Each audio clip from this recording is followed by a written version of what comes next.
Recording. Recording is in progress. Welcome, Aaron. We're just getting started. You haven't missed a darn thing. Can everybody see my screen and hear me? Yes. Yes. All right, fantastic. So, I'll talk a little bit about some of the forma graphics here in a minute. Um, but but I want to come back to the perspectives that you're looking at. And in fact, how do I put this?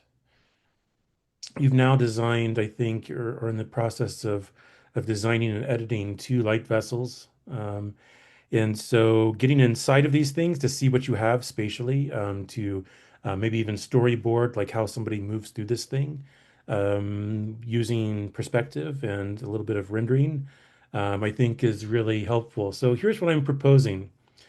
Given the that this is a museum based solely on displaying solar phenomenon as light washes across the architecture. We need to get inside the architecture. And so I'm going to suggest that we look at two or three exemplary perspectives that you're thinking about in your light vessels that you have so far, and situate us. And then what you're going to do is you're going to create a matrix, and what I mean by that is you're going to have like a sort of grid of the same perspective, but each time you're showing how the time differs, and as a result, how the light changes throughout, right? So, for instance, this on my screen, Rhino screen right now is my Rhino demonstration model. Again, it's kind of lame compared to some of your stuff. It looks pretty, your stuff looking pretty good. And I just have it set to monochrome, and I just have some of the default settings. I've turned the sun on. What's nice about turning the sun on is that now I can, let's say, go to December or something, let's say December 20th or 21st, and I can move the sun across the sky. And so I can see how someone might experience this if they actually stay and contemplate this space for an hour or so. We can only hope that people would be that interested in this. But um, again, this idea that if we were photographing this space, we might do a time lapse, or we might just come back, put the camera on a tripod, and take a photo every half an hour or something. And so, what I'm suggesting is that, I might start, let's say, here where it's relatively dark, between 8 and 9 a.m. on in December. I've picked this date, and I've just sort of been playing around to show like some exemplary, shadow dynamics, so to say. And so now what I'm going to do is I'm going to go ahead and let me just make sure I have my views saved here. I'm going to go to my named views, save this, call this interior perspective oh 01, let's say. You probably already have some of your own perspectives. And okay, so back to the sun. And I'm going to go ahead and capture this, view capture to file. Sure. Scale of 8 seems pretty extreme. I don't need 20,000 pixels by 11,000 pixels. Maybe I go with two. That's kind of a, yeah, 4,800 by 2,800. Sure, why not? I'm going to go ahead and just put this in my, let's see, there's teaching, there it is. And then summer 2026. And then let me add a folder here, a new folder, and I'll call this perspective light matrices. Because what we're going to do is we're going to do like several of these, like maybe 9, and then you can arrange them in a 3 by 3 grid with a little caption talking about what the date and the time is. To again show, like you'd be able to show this to a client, or have the newspaper published so that people in public can sort of read about it and see it. But your job is to sort of demonstrate how you're really taking into account um, sun and light, and how that activates and animates the architecture, right? So I'm going to say, I'm going to call this December 20th, and then maybe a dash. I'll just add the time or day, or sorry, time. I think this is like 8:30 a.m. or something like that. And I'll just so I'm just going to try to keep that consistent. I don't know why I'm putting dashes in, but whatever. Okay. And then I'm going to go on to the next one and show how that begins to change. Look at that. It's starting to wash across. We're starting to get some light over here. Um, it's kind of like when you watch one of those films, it's all about just time lapses. Perhaps. Let's see. So go ahead and capture this one. I like this one a lot. That's at 11 a.m. ish. Yes. I'm going to just steal that name and then just change the time here. 11 a.m. There we are. Okay. I go ahead and change that. Look at that. So good. All right. So let's see. Capture to file. Do this. This is at 12:30-ish. So this will change from AM to PM, and then this will go 12:30. And look at that. Now it's like almost straight on. Yeah, look at that. That's at 1 p.m., let's say. Let's see. Maybe one. Let's go with 1:30-ish. You never know when true solar noon is, but because we're all on time zones, and so let's see, 1:30. Okay, sorry. Let me just keep going here to file. Let's see. Yeah. And I'll call this 1:30 p.m. Hit save. And I'm just going to capture some things that I think are really interesting here. Oh, that's great. Look at that. That's at 2 p.m. Maybe we go a little further. Let's say 2:30. Well, let's just call that 2. Let's see, capture. So really what I'm doing is I'm just trying to sort of show some of these special situations, these moments in the architecture that I'd want people to understand and really appreciate. And in so doing, I'm trying to sort of demonstrate. That's nice. Look at that. How the light works in the environment here. Let's see. So I'll just go ahead and do this. This is a 3:30. Just capture this to file. Okay. And again, I'm just taking enough snapshots. I might have more than I ever wanted. I might pare this down to like the 3 best ones, sort of showing how it progresses throughout the day. Later on, I can make that editing decision. But then from there, I can now pick a different perspective or maybe a different time of day and time of year even, and start to look. Let's see what this looks like when I.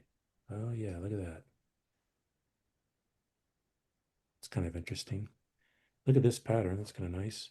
So let's see what it looks like. Oh yeah, let's look at summertime, how this thing works. Yep. So I'm getting some top lighting. Summer loves top lighting because the sun is so high in the sky. And so I might then again start in the morning time.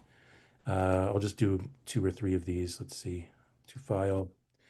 Um, and so again, it's just a way to go back through and begin to, this is at 8 a.m.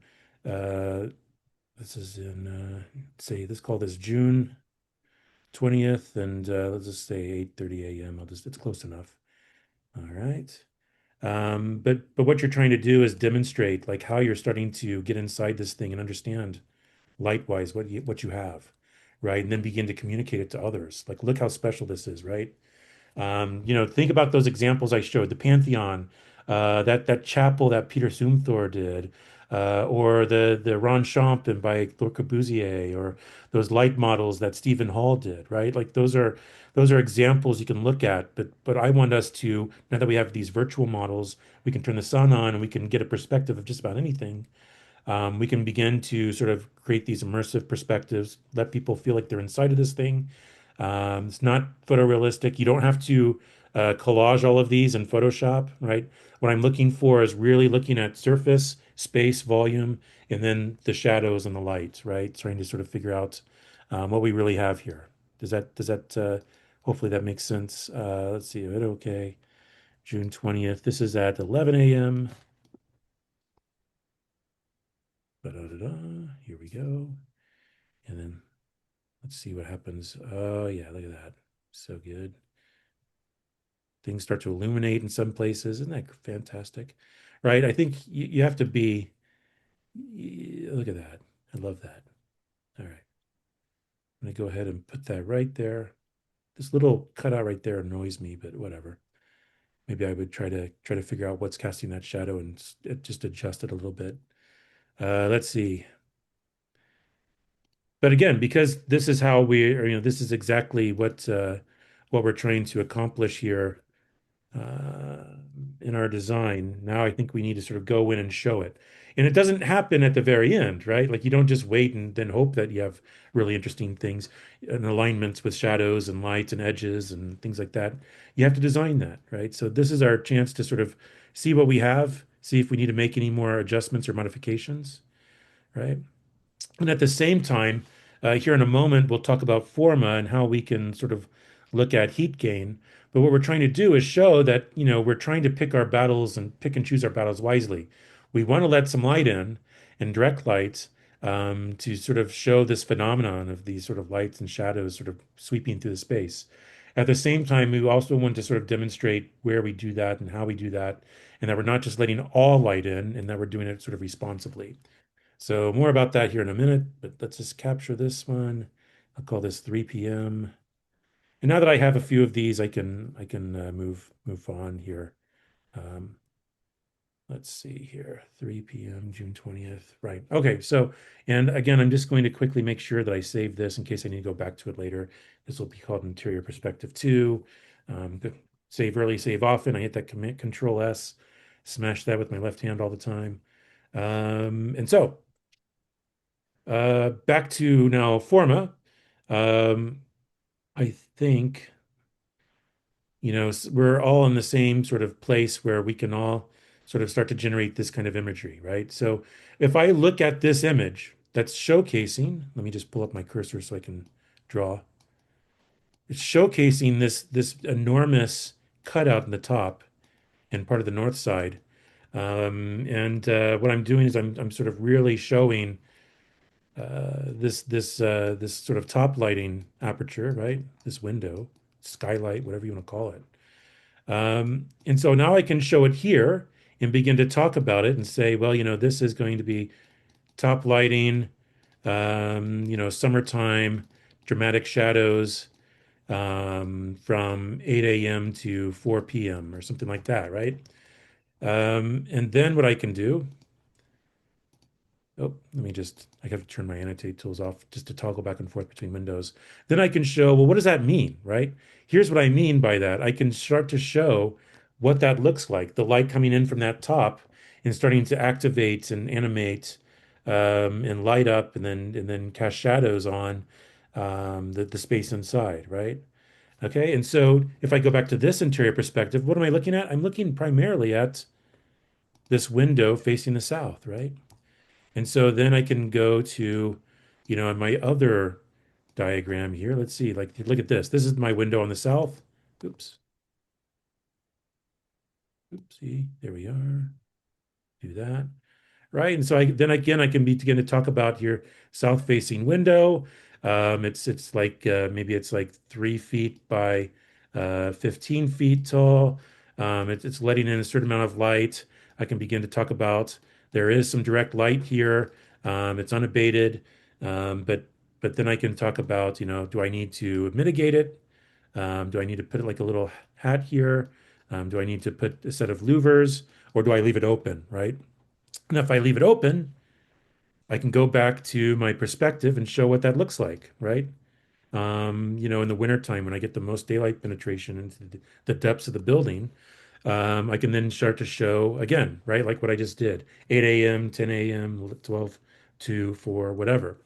Or if I want to add some louvers, I can go ahead and do that. I can add some louvers or some horizontal planes, right? Just like I could do before. Like I use the same sort of general vocabulary, all right?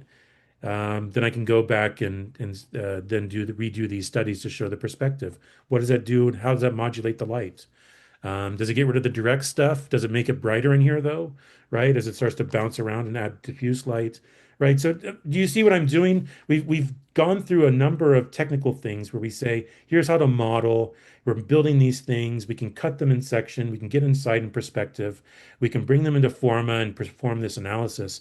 But right now, what I want to do is sort of put all those things together. Like they're all pieces of a larger puzzle, and they all connect up in different ways, right? And so what we can do is we can use the perspectives and to show what's going on the inside, and we can use these diagrams from Forma to show how it's responding to the sunlight and what's happening on the outside and the inside. And you can start to make and then show how you're making informed decisions based off of light. Okay. Um, so that's kind of what I want to that's where I'm going here today. And like I said, I'll actually create a canvas, an assignment so that you can take what you've done over the weekend and turn it in by Tuesday, first draft, right? And I think it's really important because this is the glue of what you're doing in the studio, right? It's like I can model anything, but what do I model, right? And so we talk about now light and sun and things like that. And now you start to understand that these drawings are not something that you just do at the end, but they're something that are instrumental as you study and make design decisions, right? You can start to get inside this thing and start to test. Do I put this window here? And if so, what kinds of shadows does it produce? Or, do I leave that much opening on the top? If so, then let's do a solar analysis and see what the ramifications are for heat gain and air conditioning and operating costs, that kind of stuff, right? So that's where I'm going with this. Now let's talk maybe some specifics about as I can generate perspectives at different times. I can produce or with different sun phenomenon, shadow phenomena. I can also generate these sorts of outside views where I can start to see problem areas and or where I have the most bright light, where essentially where I'm going to have glare and heat, etc., where I have darker spaces. How do I put those together? What I would maybe suggest is again, I'm just going to bring this up in Illustrator. Maybe someone's having a hard time. I have to drop off. I'll watch the video later. Okay. Thanks for letting me know, Sully, if you're still around. If not, that's fine. Whew. Let's see. Here we are. So if I just create a new file in Illustrator, I'll just leave it at 11 by 17. I'll make it landscape orientation since that's probably what all our computer screens are at. You don't usually turn your laptop sideways and look at it in portrait. Okay, let's see here. And so now that I have this, I can begin to arrange these things. And so this is what I'm talking about. First of all, in Illustrator, um, I can, let's see. Hopefully I'm recording. Okay, I can go to View and I can say Rulers and I can say Show Rulers. For whatever reason, it's not showing me my rulers. When I do that, View pull down, Rulers, Show Rulers. Then I have rulers horizontally and then vertically along the top and the left. And I can click and drag, and I can create a set of visual guides, right? That makes it easier for me to start to make a grid and then to place images in that grid and then to sort of size things so that it looks like a pretty nice standard grid.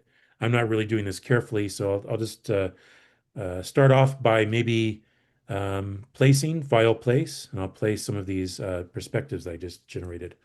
So I go to my documents, let's see, teaching right here, summer 2026, yeah, that looks right.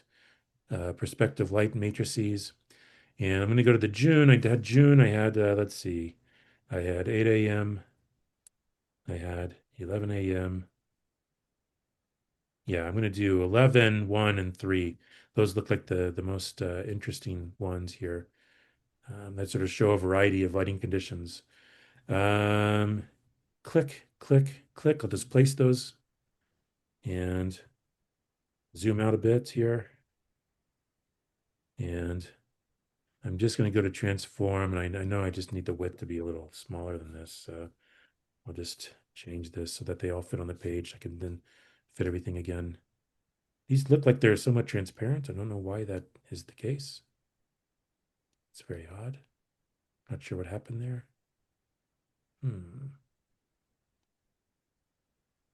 But what I'm going to do, sorry for just thinking out loud here, but what I'm going to do really quickly is I'm just going to sort of look at my constraints, my conditions here. I have 11 by 17. So if I think about maybe having a matrix, a 3 by 3 matrix, then I have to think about, how many columns and how wide the columns are. And then I'm also thinking that I'm probably going to have, let's say this image, just drag and drop that in as well. I just like to do that. I just drag and drop things at will. Um, somewhere out in space here. Let me just drag it on. Okay. And what I'm going to have to do is try to figure out how to subdivide 17 inches in length into a set of columns. Let's say I'm going to have four columns. I'm going to have one here with some description underneath, and then one, two, three perspectives. So if I think in terms of the closest number that can be divisible by 4, it's 16. That leaves me an inch. So let me just think this through for a moment. I have margins, of course, if I think about something there. Something here, something here. Try to sort of figure this out. 1, 2, 3, 4 with a margin. If we think 16, we could say 4 inches wide, 4 inches wide, 4 inches wide, 4 inches wide. That leaves us with an inch. 1, 2, 3, 4, 5. So we need about 1/5 of an inch each time. That's terrible, but that's doable. 0.2 inches as a thing. We could start there. All right. So that's just sort of me thinking this through. So now I'll just make all of these, each of these individually 4 inches wide. Make this one 4 inches wide. Make this one 4 inches wide. Come on.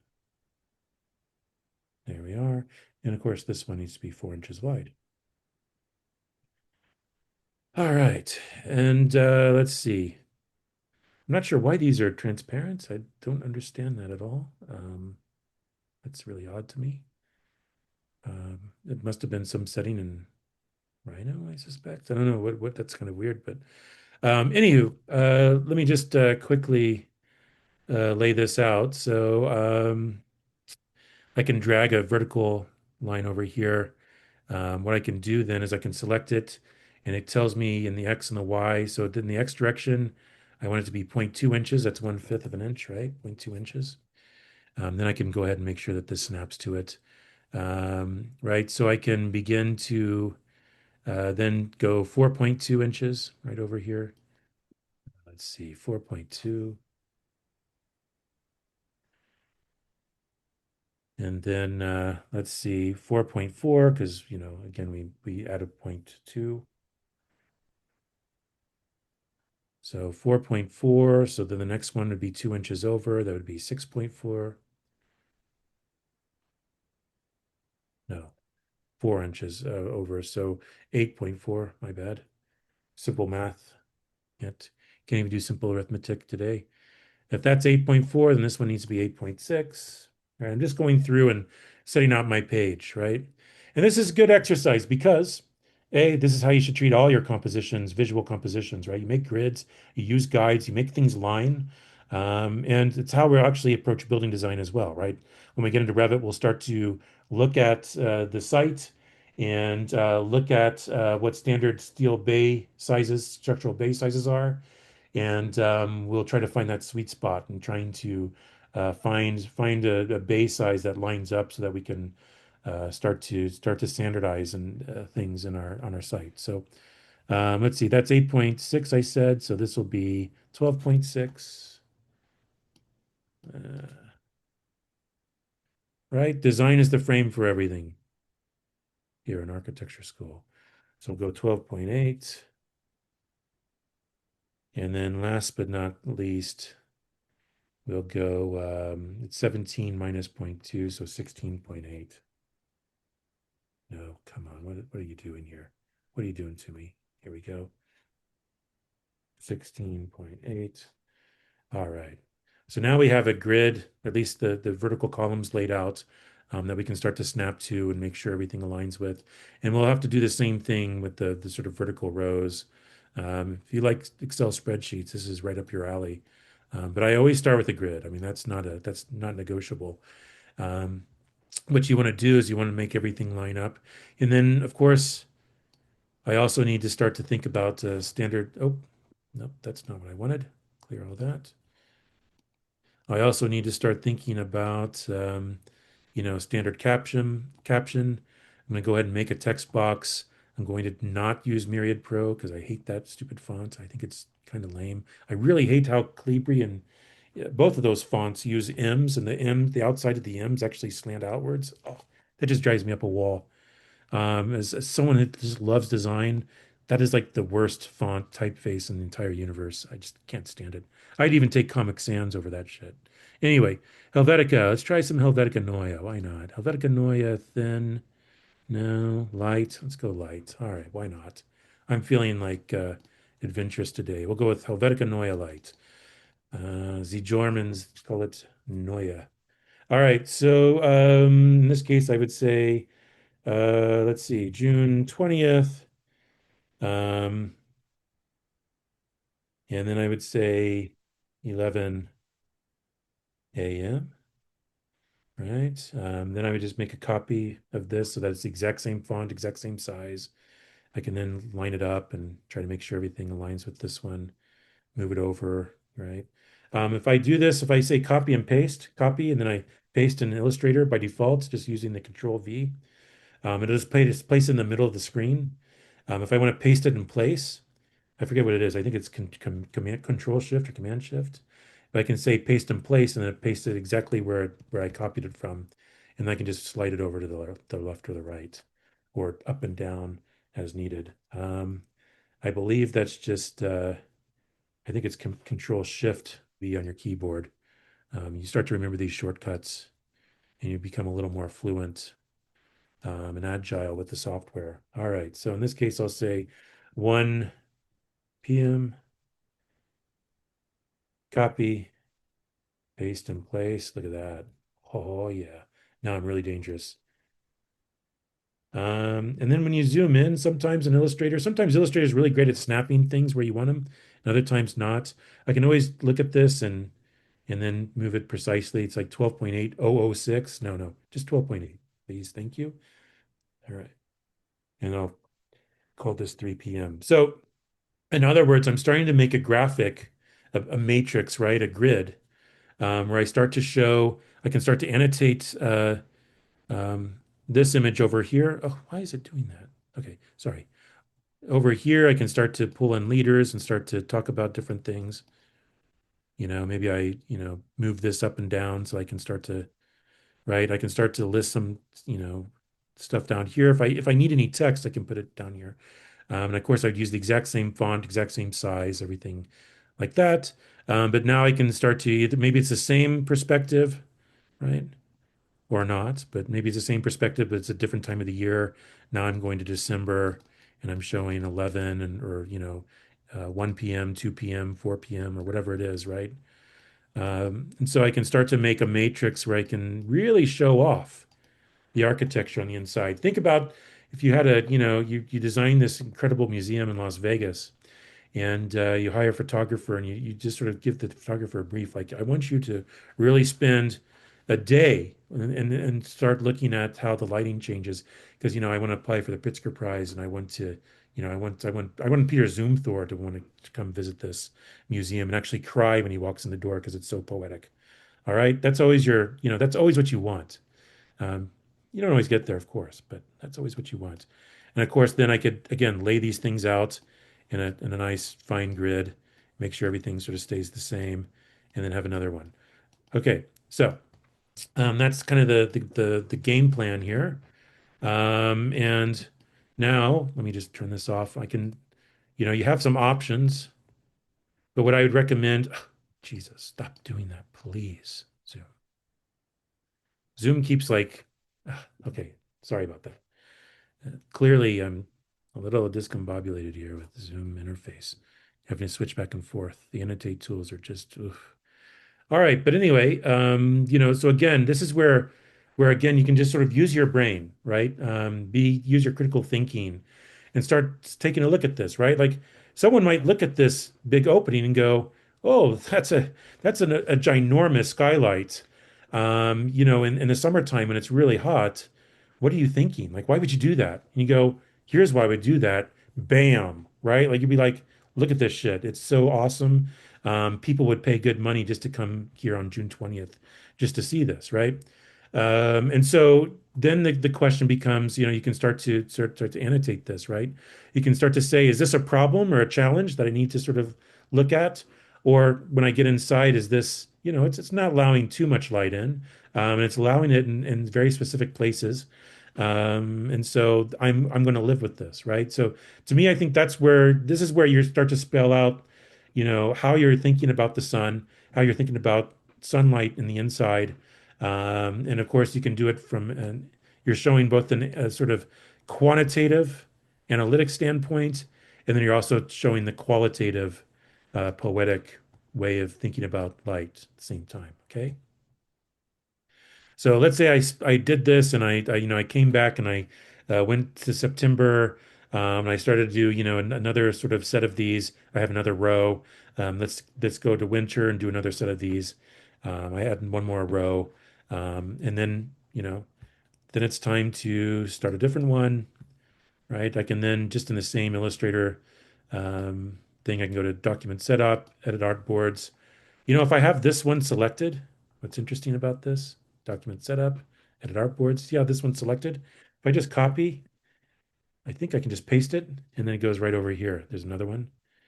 And then I also wonder if I can copy those. I can select those guides and copy them and then move them over. Oh, yeah, look at that.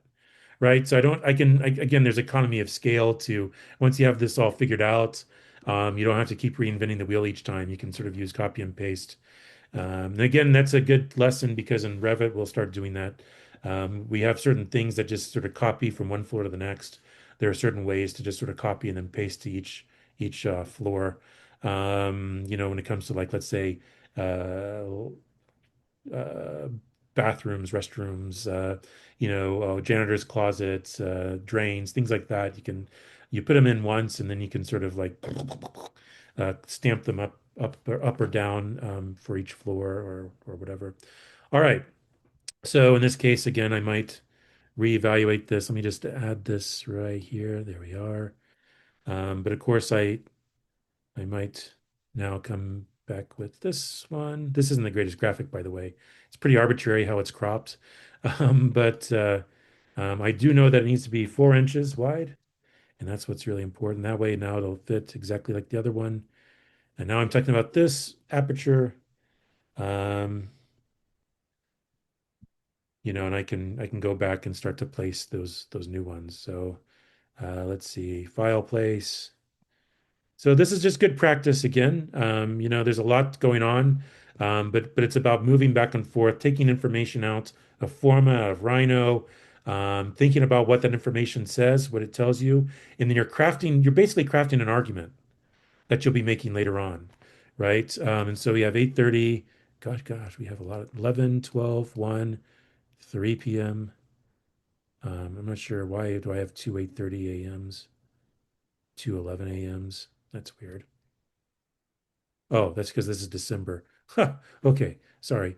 Yeah, here we go. June versus December. All right. So we have 8, 11, 12, 1, 2, 3. Yeah, yikes. Really granular set of stuff here.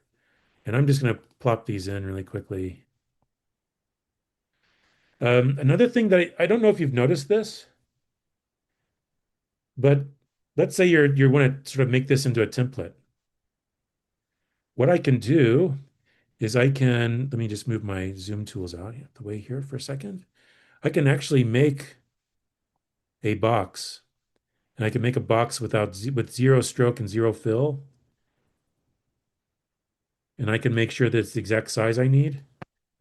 And then when I actually have this box selected, I can say place, and then let's just pick one of these, 8:30 a.m. I believe it should place it in the box. Maybe I'm thinking of InDesign. That's annoying.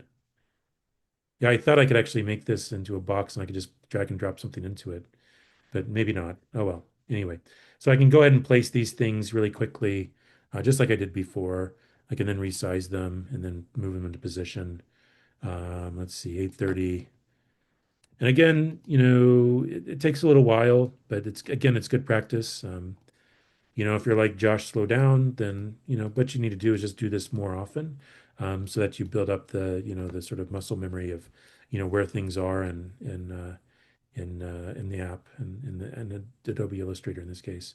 So let's see. I'll just say the width needs to be 4 inches. Where'd this go? What the crap? I don't know what happened there. Okay. Maybe I'm selecting a bunch of, oh, I see. I also selected this horizontal rule. Let's see here. I don't know why these are all like transparent, like translucent. It's so weird. Don't get it. All right. So the whole group themselves is now sized to 4 inches. So I just got to sort of move these into place each time and then change its orientation. So let's see. 4, there we are. And I'll move this one into place. 4. And of course, I'll be very careful to sort of, again, line these things up and make sure that they're in the right spot, that they have the right captions with the right times and dates, etc. Right? So, but that's what I want you to do, right? This is why we sort of divided and conquered. We sort of looked at just perspectives. We just looked at just forma. We looked at just sections. We'll do the same, something similar at some point with sections, cutting some sections and starting to show, move the sun around and start to show how things change on the inside using section as a tool, building section drawings. But for now, I just kind of want you guys to focus on these because I think these are really important, right? We can measure things in quantitative ways, like scientists do, and start to understand where we might have issues. But we also can start to look at the qualitative side of things. We can get inside this thing and start to understand how this actually works, right? Looks like I have these things backwards. Like that's the first one, that's the second, that's the third, that's the fourth, that's the fifth, that's the sixth. That's really unfortunate, but I can just move those around. But I'm just gonna. It just bugs me if I don't like I don't know fix all of these. Just I can't stop. Just help me. Let's see, 4. And then I'll just go ahead and copy these. Let's see. Hold down the Shift key, Control C, Control Shift V to paste in place. And I'll just use my arrow keys, my keyboard to bump them down into place. And then I can double click on each one and change it. Let's say that's December 20th, and blah blah blah blah blah. This one would be December 20th, etc. Right? So you can sort of see where we're going here, right? You're going to have a couple of these sort of matrices where you're showing the same perspective each time, but showing how light changes across it throughout a day or throughout the year, right? These 6 are just in the same day, but I only did 3 here of the same day, and so maybe I go back and go, let's see what it looks like in September. Let's see what it looks like in December. And then I have 3, 3 in summer, 3 in the winter, 3 in the autumn or spring, those swing seasons.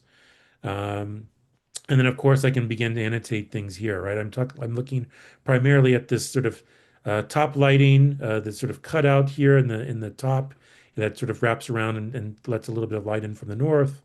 I blah blah blah blah blah. You can again. I'm kind of curious to see how you analyze these things. What you're thinking, right? So this is again a way for you to sort of say, I have a lot of ideas in my head. How do I get them out here in space where people can actually see them, right? I don't have to tell people my ideas. I can show them. All right. So that's a lot of me talking and doing a lot of things all at once. Just call this matrix or something. Hit OK, save it. When I'm done with this, I can also save a version out as a PDF and then just upload the PDF to Canvas. Again, between now and Tuesday, I'll create that assignment so it's there for you to turn in when you're ready. Um, I'm not sure why it's giving me these weird, like translucent things. I'm not sure. View, capture to file. Yeah, it's like giving me this. I'll just turn that off. It's give me this transparent thing. So odd. But anyway, and look, here's the other interesting thing. Let me go back to Illustrator. So if I think, if I click on these and I go to, let's see, open library, add, collect for export. There used to be a way you could just simply open this asset back up into Photoshop and make a few changes. But let's say I look at this and I print it out and it's like it's too light. The grays are too light. Maybe I want a little more contrast. What I can do is because I dumped these into Illustrator. If you look at Illustrator, there's actually, let's see if it's actually showing up here. Sometimes there's a links button here. Oh, there we go, links. And you can see that all of these images are just linked up from the original place on your hard drive where they're stored. So this Illustrator file doesn't actually store all the images inside of it. It just stores the path to find each of these linked images from your hard drive and then just display them. So what that means is that I can go in, let's say I open up Photoshop, and I'm going to just edit these in these June images really quickly. Let's see, open. Hi, let's see. Half my life is just pointing my laptop to the right place, going through file paths here, and then watching it do my work for me. Let's see. Perspective light matrix. Yeah, there we go. And we have a few in June here. I think we did 130, 11, 3. I'll open those bad boys up. What's interesting, yeah, it has like a transparency to it. I'm not sure why it's doing that, but anyway, what I can do is I can go to camera raw filter, and of course I can beef up things like clarity, dehaze, turn up the contrast, turn the shadows down, turn the blacks down, etc. Maybe adjust things. When I do that, then I save. Now when I go back to Illustrator, I believe it should tell me and then update. Let's see. Usually it used to just tell you, like, okay, here I just have to update available. I have to update it. Right click. Let's see. See where it said it was linked up. Now it says, oh, well, you've changed something. Do you need to actually update it? And update available. Yeah. Okay. But how do I update it? Oh, okay. Yeah. Would you like to update them now? Yes. Okay. Now you can see that it's darkened up again. So you can go back to Photoshop and begin to adjust things as needed. Now I can sort of very clearly see where it lights. And maybe I went a little overboard there. I think it's easy to do when for whatever reason you have some transparency here. It's kind of odd. But anyway, just some things to think about there. But honestly, this was just fine before, to be honest. All right, so this is kind of what I'm looking for like three different sort of conditions, right? And of course you could be picking and choosing which conditions from which light vessels you use. I just went three sort of matrices for now, where you really look closely and start to tell this story. You can think of this almost as a storyboard, right? Not a storyboard like moving through the space, but a storyboard where I stay in the space and then simply show how the light changes throughout the day or throughout the year. Okay. All right. So I'd have three of these pages, and I can pick and choose between my two light vessels what three sort of perspectives I'm really looking at, and then that helps guide me in Forma, right? For looking at what I'm where I'm pointed at, right? What do I show when I do then my December, my June, and my September analysis, right? So with this one, I might have three of these, right? Again, let me just zoom out a bit and add my annotate tools, right? So again, I might have this one is June, this one's December, this one's in March or whatever. Uh, right? So that they line up this way, right? This is all June, these are all December, these are all March or whatever. Okay. So I'm kind of curious to sort of see what you guys are thinking, how you begin to frame this.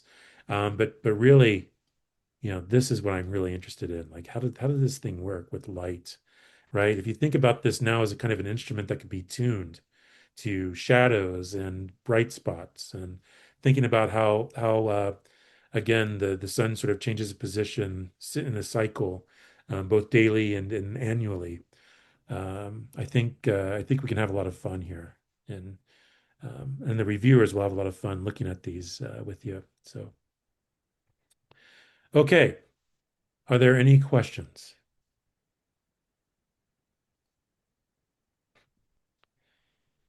If not, then what I'm going to do is I'm going to stop recording and I'll stop sharing and I'll let you guys get to work.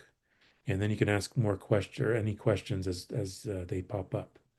But this is kind of what we're going to be working on both the rest of the morning class as well as the afternoon in studio. So we can workshop this as much as we want in studio. You can get some feedback as you start and start to make some decisions. I'm happy to sort of look at things with you. So that way, as you execute over the weekend, you have made some sound decisions. So okay, I'm going to go ahead and stop sharing, and I'll stop recording.